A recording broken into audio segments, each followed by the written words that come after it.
Oryol, उम्मीद की परी। एक बड़े शहर के शोर में एक छोटे से अपार्टमेंट में रहती थी आलिया। खूबसूरत, बाहौसला और बाईमान लड़की। उसका ख्वाब था कि वो एक दिन कामयाब बिजनेस वुमेन बने। ऐसी औरत जो अपने बल पर पहचानी जाए, ना कि किसी के सहारे पर।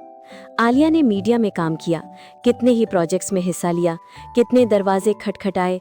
लोग उससे काम के बदले फायदे मांगते, कुछ तारीफों के पर्दे में फरेब छुपाते और कुछ उसके ख्वाबों को कमजोर समझकर हंस देते। वो हर बार ना कह देती, मैं वो काम नहीं कर सकती जिससे मेरा रब नाराज हो जाए। ये जुमला उसका उसूल बन चुका था। वक्त गुजरता गया, दरवाजे बंद होते गए। एक दिन आलिया ने अपनी जाए नमाज पर बैठकर रोते हुए कहा, या अल्लाह, मैंने हलाल रास्ता चुना है, पर कामयाबी का कोई दरवाज़ा नहीं खुलता। क्या मैं गलत हूँ? नमाज के बाद वो देर तक आसमान को देखती रही और फिर अचानक उसके कमरे में रोशनी की एक नर्म लहर फैली। हवा खुशबू से भर गई। आलिया चौंक कर उठी।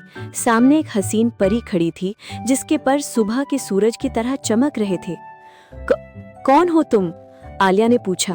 परी मुस्कुराकर बोली, मैं ओरियल द डॉन फेरी हूँ, उम्मीद और नए आगाज की परी। मैं उन दिलों तक आती हूँ जो थक कर भी ईमान नहीं छोड़ते। आलिया के चेहरे पर आंसू बहने लगे। मेरे पास अब कुछ नहीं बचा, बस यकीन है। ओरियल ने कहा, बस यही तो सबसे बड़ी दौलत है। अब देखो, तुम्हारा रब तुम्हें वो मुकाम देगा जहाँ तुम्हारी नीयत तुम्हारा तारुफ बनेगी। परी ने अपनी चमकती हुई छड़ी से रोशनी की एक किरण निकाली जो आलिया के दिल को छू गई और उसके कानों में सरगोशी की। सुबह का सूरज हमेशा रात के बाद ही उगता है। चंद महीने बाद आलिया ने एक छोटा सा ऑनलाइन बिजनेस शुरू किया, जहां वो खवातीन के हाथ से बने कपड़े बेचती थी। नीयत साफ थी, लहजा नर्म और यकीन मजबूत। वक्त गुजरता गया और आलिया का ब्रांड पूरे मुल्क में पहचाना जाने लगा। अब वो एक कामयाब बिजनेस वुमेन थी, इज्जत, अजीमत और ईमान की अलामत।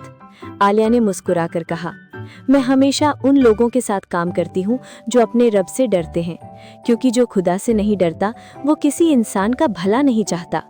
ओरियल वहाँ नहीं थी, मगर उसकी रोशनी हर जगह थी। इखलाकी सबक। ईमान और नेक नियति कभी जाया नहीं होती। जब दुनिया के दरवाजे बंद होते हैं तो अल्लाह की रहमत का दरवाज़ा खुलता है। कामयाबी सिर्फ उनके लिए है जो हलाल और सच्चाई के रास्ते पर कायम रहते हैं। अगर आपको ये कहानी पसंद आई हो तो वीडियो को लाइक करें, चैनल को सब्सक्राइब करें और बेल आइकन ज़रूर दबाएं ताकि आपको अगली खूबसूरत कहानियाँ वक्त पर मिल सकें।